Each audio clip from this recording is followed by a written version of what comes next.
Find the path difference for this point and apply the condition for maxima and minima.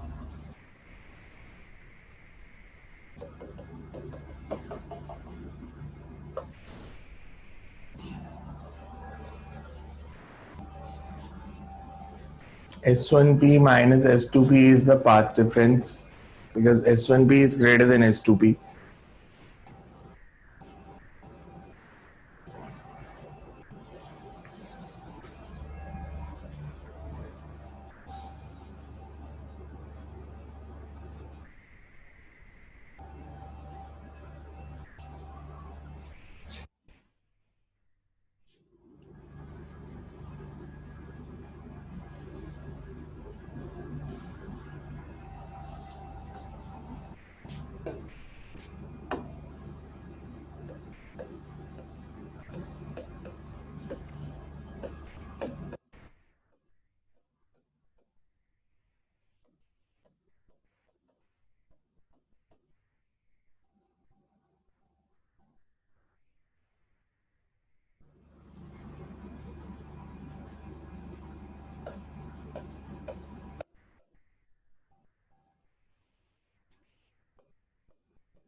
हमने path difference निकालना है and for minima this path difference should be equals to odd multiple of lambda by 2. तो x की minimum और maximum value.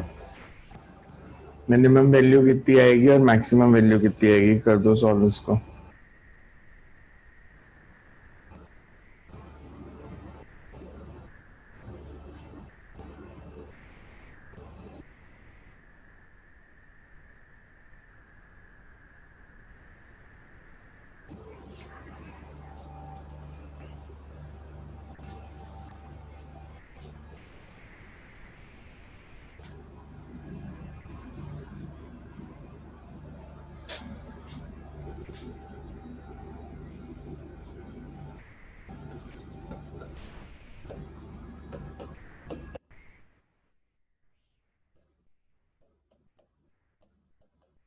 Minima of interference pattern.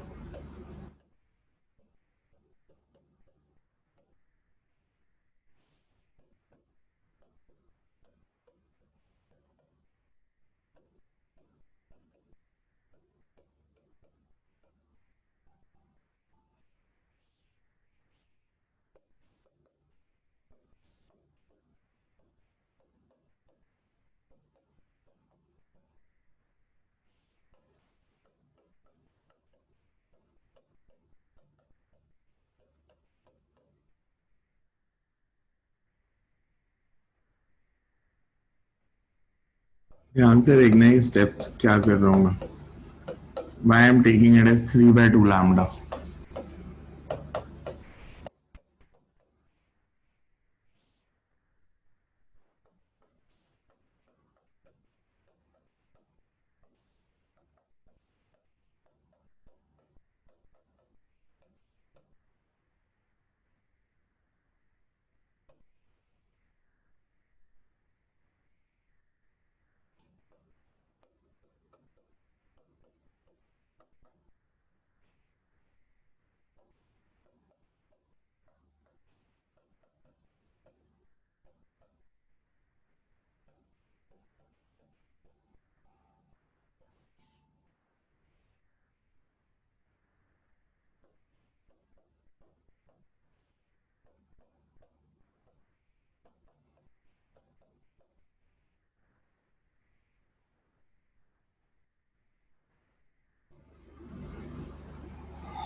मेरे को ये reason बताओ why I am taking 3/2 lambda, और फिर फारदेस्ट के लिए लैम्डा क्या लूं? अगर नियरेस्ट के लिए मैं 3/2 लैम्डा ले रहा हूँ, what should be for farthest? Farthest point के लिए क्या लेंगे?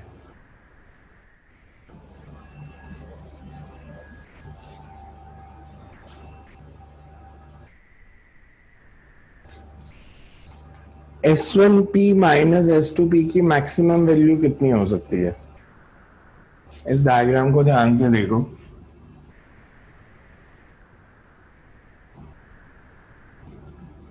मैं अगर आपसे पूछूं इसकी maximum value,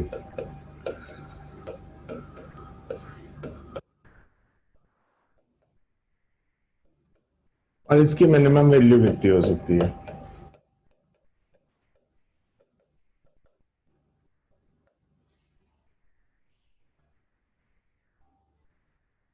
minimum and maximum values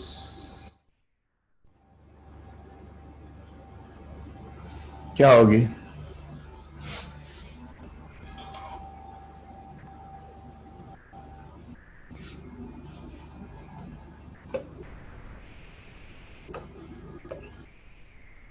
ये वैल्यू तो 0। Maximum 2 lambda. 0 कहां पे होगी? इन्फिनिटी पे। ये 2 लैम्डा होगी यहाँ पे व्हेन S1P इज, अगर ये पॉइंट P इधर लाई करेगा तो S1P is 2 lambda, S2P is 0। जैसे जैसे दूर जाते जाओगे पाथ डिफरेंस कम होता जाएगा, इन्फिनिटी पे जाके 0 हो जाएगा, because the rays becomes parallel and path difference become 0। तो बेसिकली आपको 0 और 2 लैम्डा के बीच में बतानी है। मैं अगर आप इससे पूछूं यहाँ क्या बनेगा, मैक्सिमा या मिनिमा इस पॉइंट पे? मैक्सिमम। पाथ डिफरेंस कितना है? मैंने लाइन ड्रॉ की, यहाँ पे पाथ डिफरेंस लैम्डा, फिर 3 लैम्डा बाय 2 कम होता जा रहा है, lambda lambda by 2 and finally कहीं पे जाके 0 इन्फिनिटी पे। तो यहाँ पे मैक्सिमा बनेगा, फर्स्ट मैक्सिमा, फिर इधर मिनिमा, इधर मैक्सिमा मिनिमा। तो नियरेस्ट मिनिमा बन रहा है जब पाथ डिफरेंस 3 लैम्डा बाय 2 है, और फारदेस्ट बनेगा जब ये लैम्डा बाय 2 होगा, बिकॉज बाकी जगह पे 2 लैम्डा पे और 0 पे it will be minima maxima. So हमने पहले लिया था कि nearest minima, for nearest minima हमने पाथ डिफरेंस ले लिया 3 लैम्डा बाय 2, नियरेस्ट मिनिमा ये, तो x की वैल्यू आ गई 7 lambda by 2। Similarly farthest minima निकालोगे तो इसको लैम्डा बाय 2 से इक्वेट कर देंगे, उसको भी सॉल्व कर दो। फॉर फारदेस्ट मिनिमा x कितना आ रहा है? For farthest minima path difference is lambda by 2, because path difference 0 और 2 लैम्डा के बीच में ही हो सकता है, इसके अलावा तो कोई वैल्यू पॉसिबल ही नहीं है।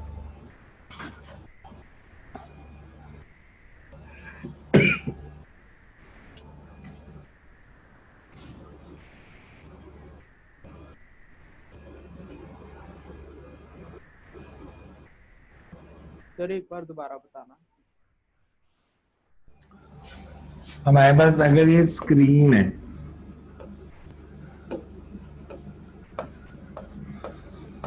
अगर मैं इस पॉइंट की बात करूं, S1 से रे ने कितना डिस्टेंस ट्रैवल किया है?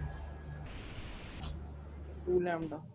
और S2 ने 0, तो पाथ डिफरेंस कितना हो गया? 2 लैम्डा।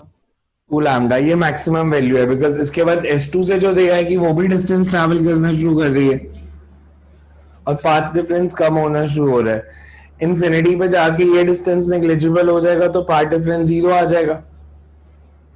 मतलब यहाँ पे जो पाथ डिफरेंस है इस पॉइंट पे पाथ डिफरेंस 2 लैम्डा, और इन्फिनिटी पे जाके इट्स 0।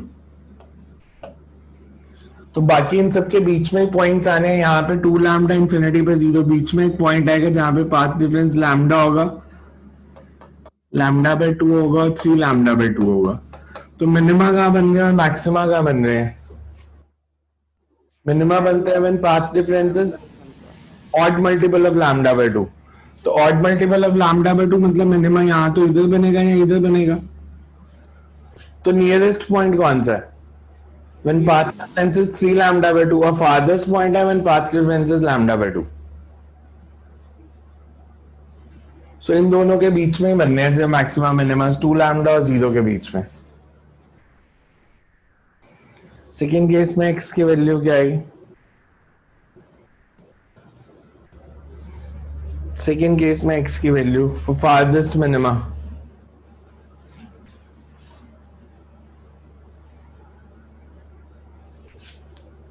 15/4 लैम्डा. 15 lambda by 4. ठीक है.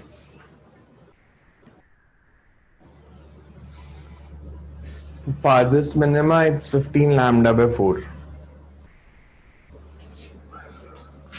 देख लो इसमें समझ में आ रहा है नहीं आ रहा. कंसेप्ट समझ में आया, बाकी तो मैथ्स है ये तो नीचे तो.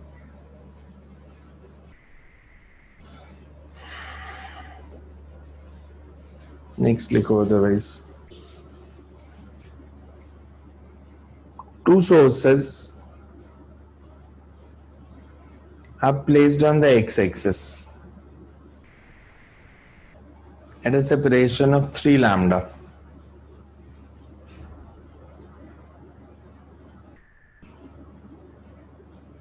As shown. An observer starts moving from A and completes a circular track of radius r. A particle starts from A and completes a circular track of radius r. R is very much greater than d. Bracket में r is very much greater than small d. Small d distance between the sources.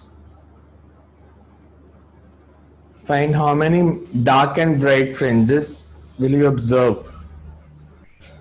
Find how many dark and bright fringes will you observe?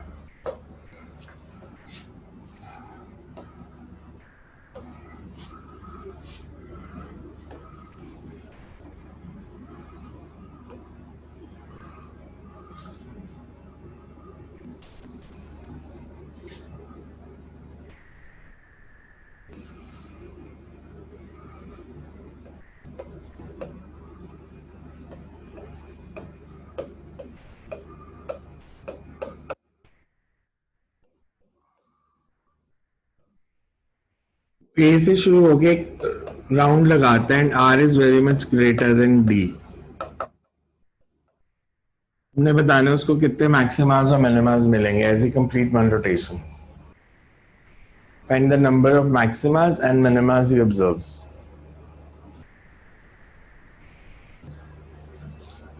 MCQs में आते हैं ऐसे question.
इसमें भी ऐसे maximum value हो सकती है 3 लैम्डा, मिनिमम वैल्यू हो सकती है 0. Position of maximas is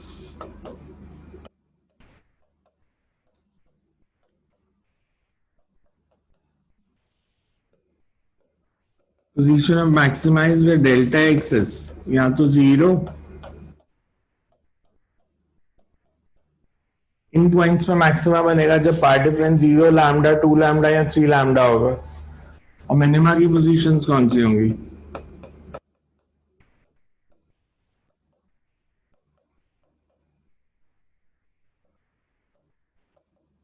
lambda by 2, 3 lambda by 2, 5 lambda by 2, because 7 lambda by 2 फिर 3 lambda से ज्यादा हो जाएगा. So ये पोजीशंस ऑफ मिनिमाज हैं. यहाँ पे मिनिमा अगर पार्ट डिफरेंस इसके इक्वल होगा, लैम्डा बाय 2, 3 लैम्डा बाय 2 और 5 लैम्डा बाय 2, तो मिनिमा, और 0 लैम्डा, 2 लैम्डा, 3 लैम्डा पे मैक्सिमा. तो कितने मैक्सिमास कितने मिनिमास?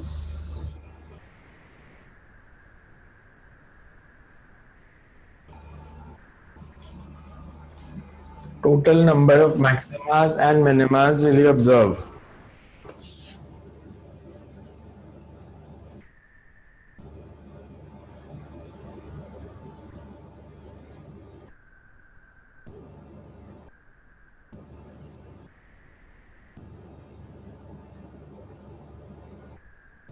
Total number of maximas and minimas.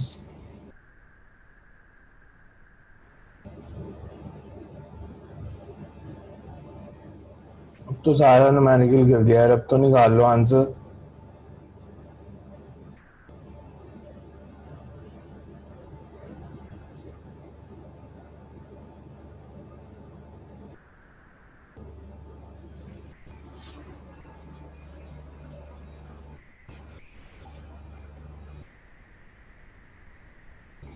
से अगर सेंटर है,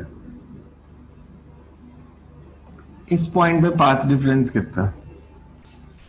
ए पे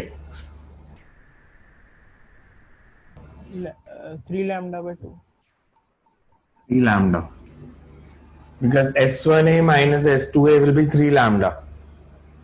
S1A minus S2A इनके बीच में डिस्टेंस ही आया S1 S2. सिमिलरली यहाँ पे भी पाथ डिफरेंस 3 लैम्डा. इधर 0, इधर भी 0. अब ये 0, इधर लैम्डा, इधर 2 lambda, lambda by 2, 3 lambda by 2 and 5 lambda by 2. एक क्वाड्रेंट में कितने मिनिमा बन रहे हैं? 3. 3. तो टोटल कितने हो गए? 12. 4 क्वाड्रेंट है ना, सब में ऐसे ही बनेंगे. एक क्वाड्रेंट में 3 मिनिमा बन रहे हैं. मैक्सिमा कितने बन रहे हैं? 4. So 16 total. तो 3 क्वाड्रेंट, 4 क्वाड्रेंट में कितने बनेंगे? 16. आइटम हो, कॉमन नहीं है ये वाली मैक्सिमस. इसमें भी आ रहा है, इसमें भी आ रहा है, सब्ट्रैक्ट नहीं करोगे. 16 मतलब मल्टीप्लिकेशन का टेस्ट थोड़ी ले रहा हूं. एक क्वाड्रेंट में 4 बने तो 4 में 16. यहाँ 3 लैम्डा, ये 3 लैम्डा इस क्वाड्रेंट का पार्ट भी है, ऊपर वाले क्वाड्रेंट का पार्ट भी है, तो कॉमन वाले माइनस नहीं करने मैक्सिमस. मैं मैथ्स का टेस्ट थोड़ी ले रहा हूं आपका कि एक क्वाड्रेंट में 4 बने हैं तो 4 इंटू 4 16 हो गए. ठीक से बताओ कितने बनेंगे, बिकॉज मैक्सिमम शेयर हो रहे हैं दो क्वाड्रेंट्स में. तो एक क्वाड्रेंट में मैक्सिमम देखो कितने बने, 1 और 2, इसमें भी 2, इसमें भी 2, इसमें भी 2, और 4 कॉमन वाले हैं, तो ये भी 12 ही बन रहे हैं. बारह ही बन रहे हैं ये भी. आया समझ कैसे? बिकॉज एक क्वाड्रेंट में मैक्सिमम कहां कहां बन रहे थे? ये मैक्सिमा था और ये मैक्सिमा था. सो एक में तो 2 बने, तो 2, 4, 6 और 8, और फिर ये कॉमन वाले 1, 2, 3 and 4. So 12 maximas and 12 minimas. मतलब मैथ्स की क्लास नहीं है, फिजिक्स की है, थोड़ा सा दिमाग भी लगाया करो. So you can write as there are 3 minimas, as there are 3 minimas in one quadrant,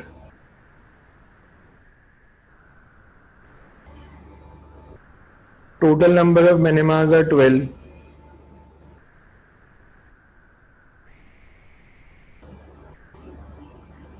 Also,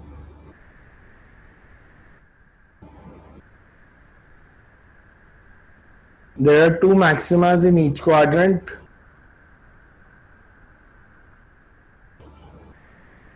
with 4 common maximas.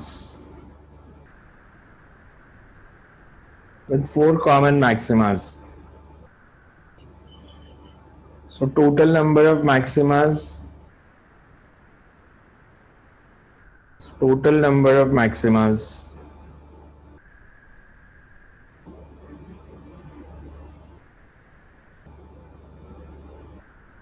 are also 12. अब एक क्वेश्चन ओरल करना, गलती कोई नहीं करेगा.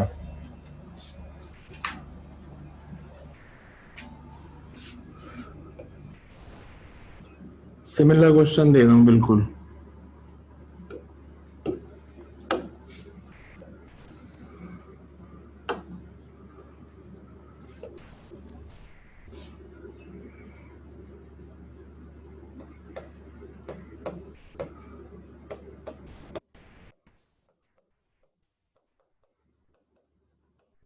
S1 S2 is 2.3 lambda. Find the number of maximas and minimas on the circular screen around it. Same condition, R very much greater than D.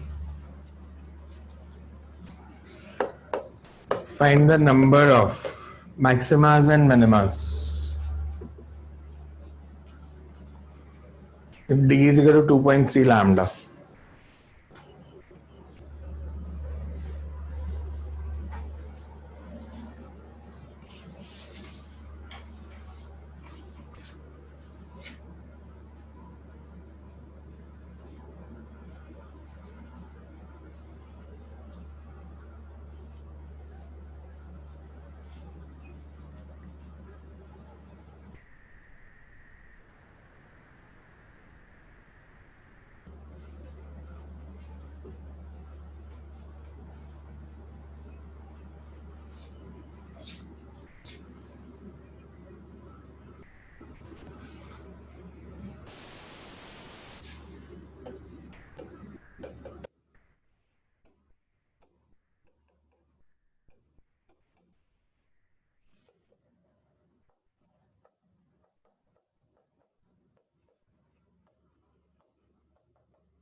कितने Maximus कितने minimus?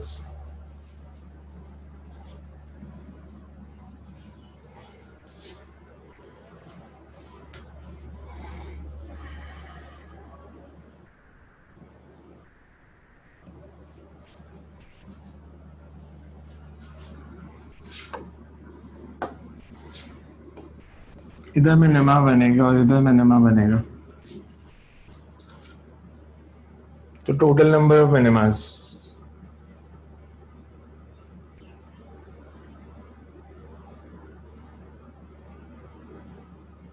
कितने मिनिमास और कितने मैक्सिमास? ऐसे क्वेश्चन में टाइम लगाओगे तो चलेगा नहीं वहां पे.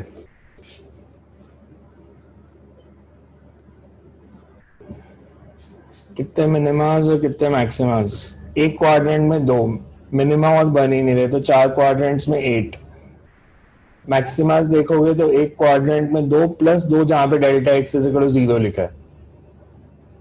So total number of maximas will be 10, total number of minimas will be 8.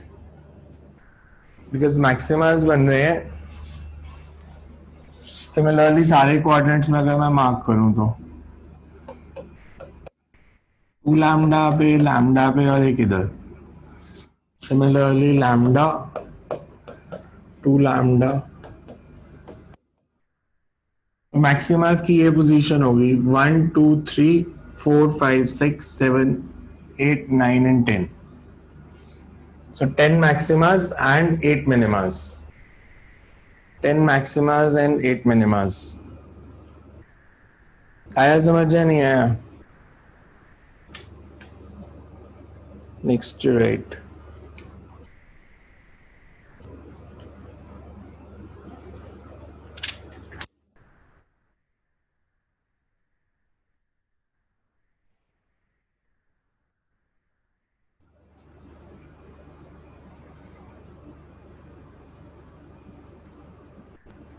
if white light is used, if white light is used in YDSC, if white light is used in YDSC,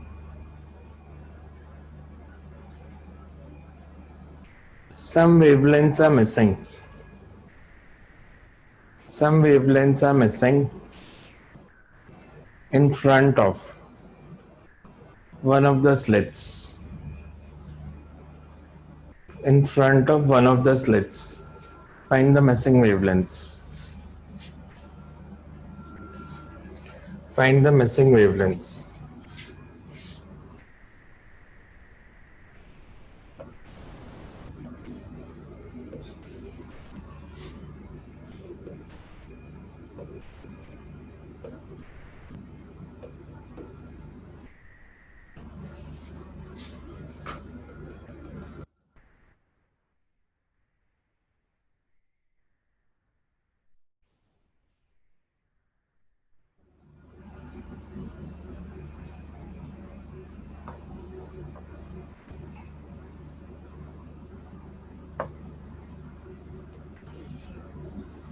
I mean, yes, some wavelengths are missing at P in front of S1.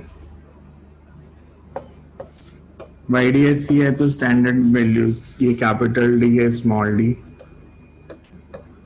हमने बताना है कौन सी wavelengths missing होंगी point P पे. Find the missing wavelengths at point P. Missing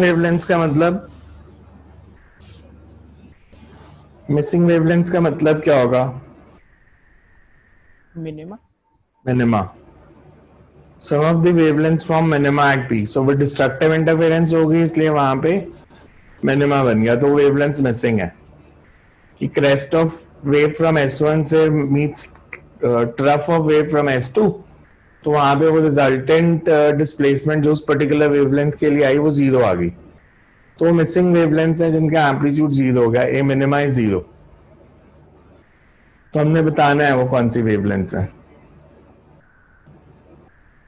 The wavelengths which are missing at point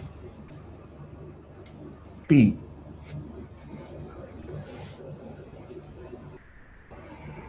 ऊपर लिख लो अभी concept. Missing wavelength implies that. Missing wavelength implies that for those particular wavelengths,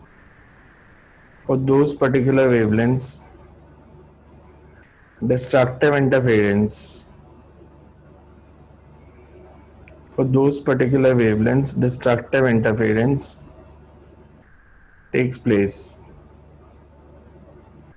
For those particular wavelengths, destructive interference takes place at point P. This implies that for missing wavelength,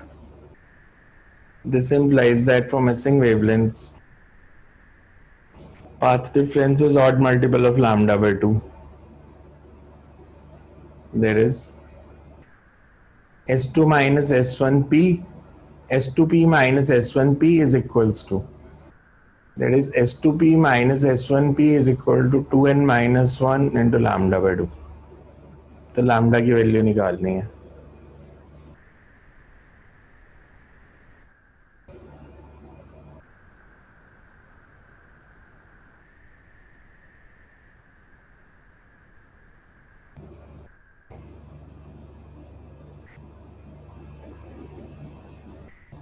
Find the value of lambda.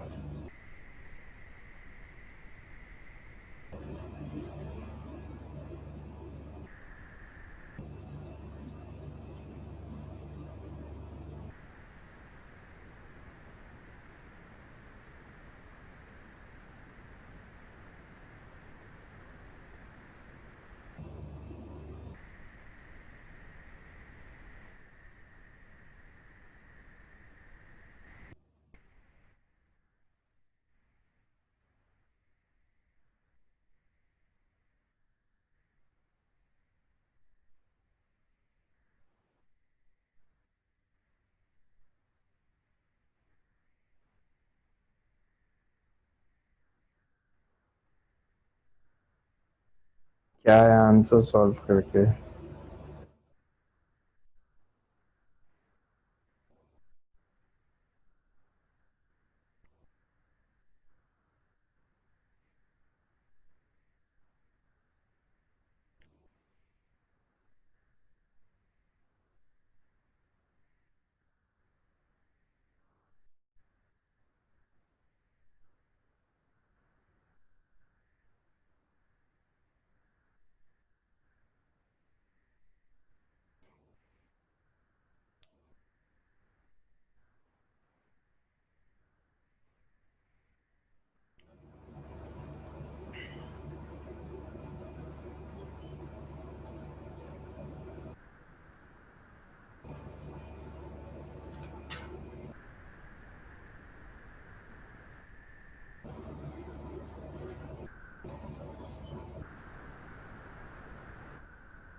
अगर ये distance y है,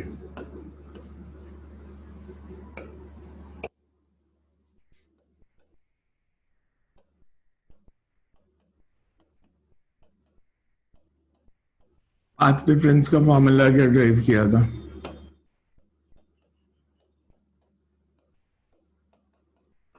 y2/2.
ज्यादा missing wavelength, सो ये formula बन गया हमारा।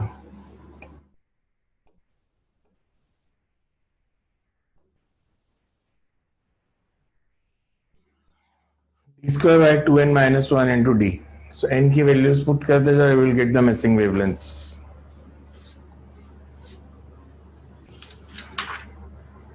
Next to right,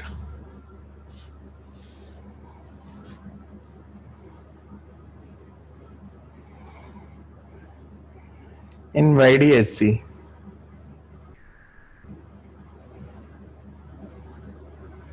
the slits are separated by d is equal to 0.8 millimeter,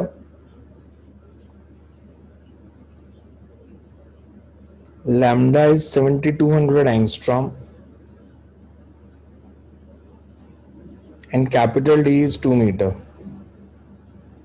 Sir, repeat again. Small d is 0.8 millimeter, lambda is 7200 angstrom, capital D is 2 meter.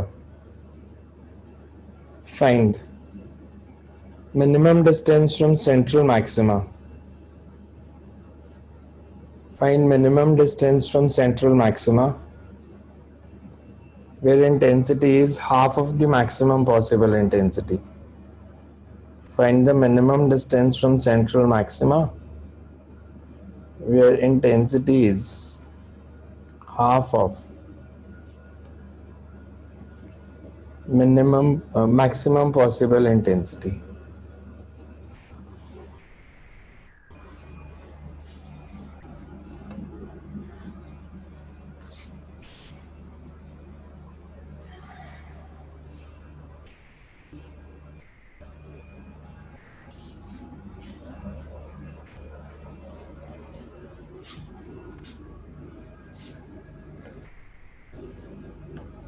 हमें intensity at any point का formula पता है।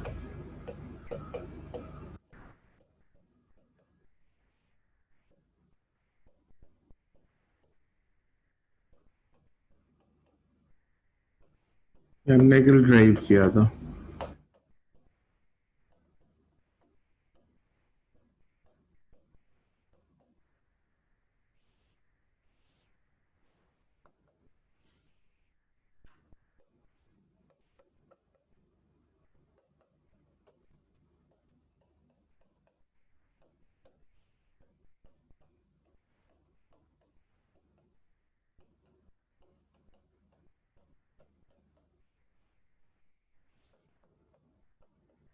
हमें जो intensity दी है that is half of maximum possible intensity.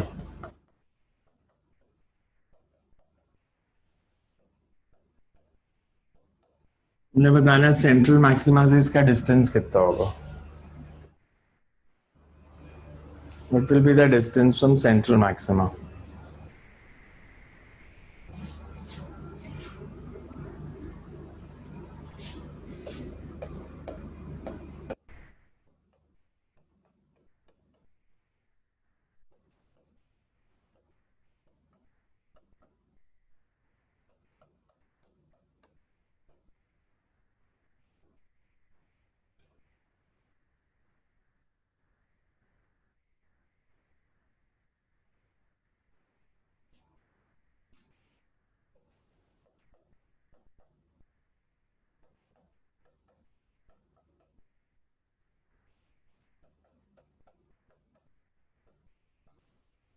Negative वाला नहीं ले रहे बिकॉज स्क्रीन के एक साइड ही निकालने की जरूरत है, दूसरी साइड भी वही डिस्टेंस आएगा।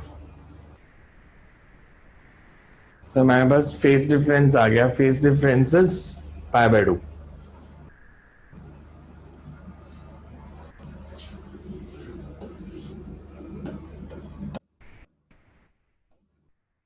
corresponding path difference.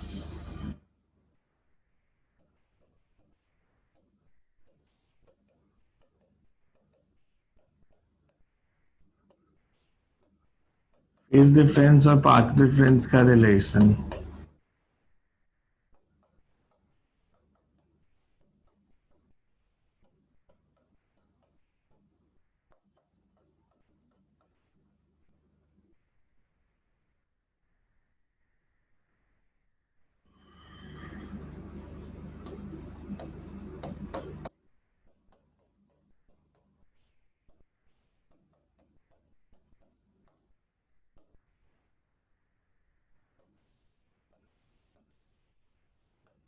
सारी वैल्यूज दी थी, capital D, lambda and small D. तो पहले आपको निकालना पड़ेगा फेस डिफरेंस कितना होगा जहां पे इंटेंसिटी हाफ हो गई, sorry, half of maximum possible. From phase difference you calculate the path difference, और पाथ डिफरेंस से फिर वाई की वैल्यू आएगी।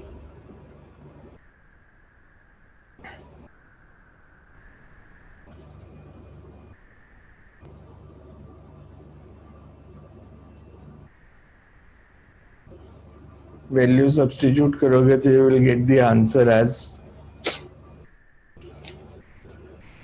0.45 millimeter, 0.45 millimeter।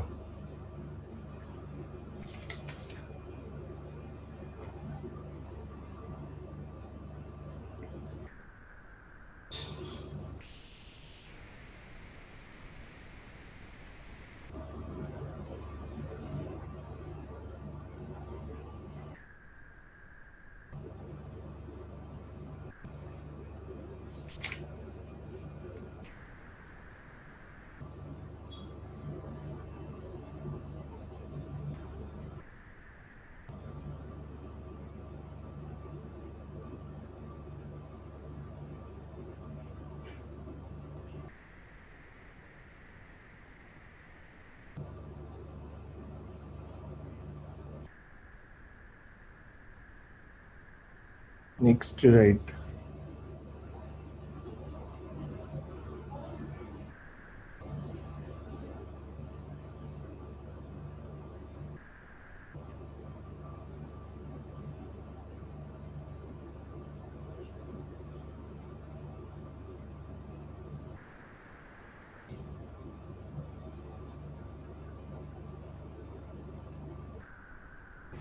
In YDSC with wavelength 5890 angstrom, with wavelength 5890 angstrom, 60 fringes are formed on the screen. 60 fringes are formed on the screen.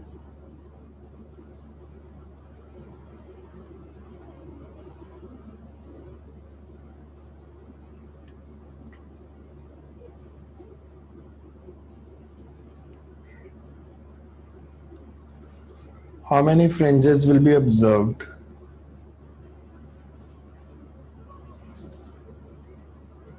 On the same screen if wavelength used is 5460 angstrom? If wavelength used is 5460 angstrom,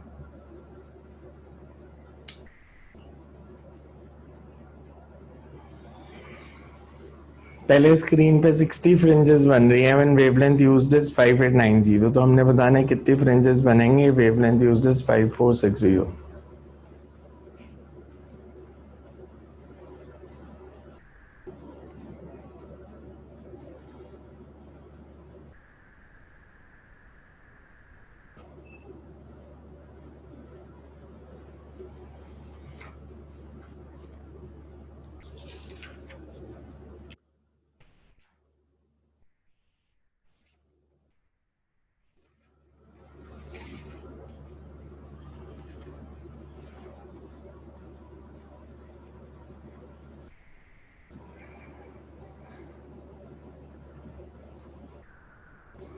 क्या है answer?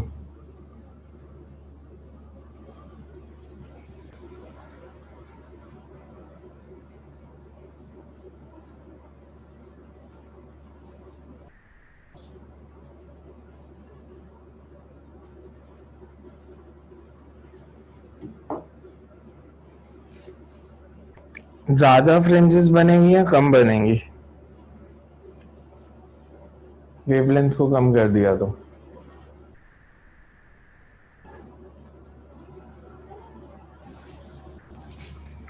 अगर मैंने wavelength को कम कर दिया तो ज्यादा fringes बनेंगी या कम बनेंगी?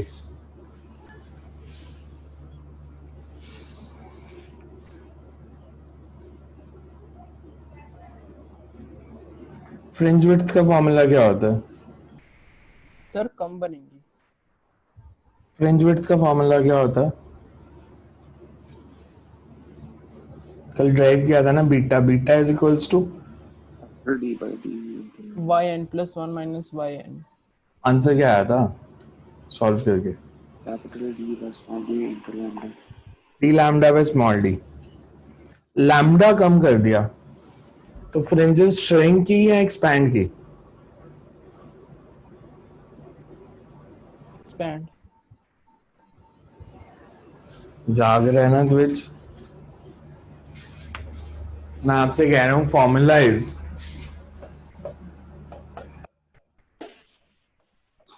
मैंने इसको कम कर दिया तो बीटा बढ़ेगा या कम हो जाएगा? कैपिटल डी और स्मॉल डी तो अनचेंज्ड है। अगर मैंने लैम्डा को कम किया तो बीटा कम हो जाएगा, फ्रिंज विड्थ श्रिंक कर गई। फ्रिंज श्रिंक करने का मतलब है पहले अगर मैं ऐसे मैक्सिमा बना रहा था और ये बीटा था, अब फ्रिंजेस थोड़ी सी श्रिंक कर गई बिकॉज लैम्डा कम हो गया तो बीटा भी कम हो गया। अब फ्रिंजेस अगर श्रिंक करेंगी तो ज्यादा बनेंगी उसी रीजन में या कम बनेंगी? ज़्यादा। तो पहले 60 फ्रिंजेस ने कितनी जगह ली थी? 60 बीटा। एक फ्रिंज की विड्थ थी बीटा, तो 60 फ्रिंजेस है 60 बीटा। अब फ्रिंज विड्थ अगर बीटा डैश है तो फ्रिंजेस होगी n, so n is equals to 60 beta by beta dash, और you can say 60 lambda upon lambda dash. Lambda हमारे को गिवन है, फाइनल वेवलेंथ इज 5460, तो 60 से ज्यादा ही आंसर आएगा, अप्रोक्सीमेटली 65।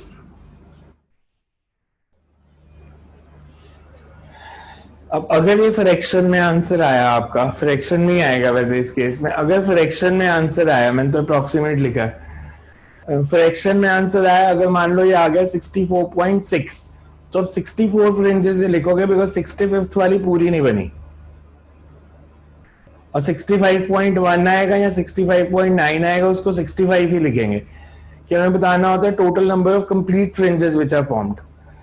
और कई बार पेपर में दिया होगा the number of fringes formed approximately are, तो फिर राउंड ऑफ कर देते हैं अप्रोक्सीमेटली। अगर पूछा हो कि अगर 64.8 बन रहा है तो अप्रोक्सीमेटली उसको 65 लिख देंगे, बट अगर उन्होंने ये नहीं कहा अप्रोक्सीमेटली, तो जितनी फ्रिंजेस बन रही हैं उतनी लिख देनी है, मतलब जितनी कंप्लीट फ्रिंजेस बनी है।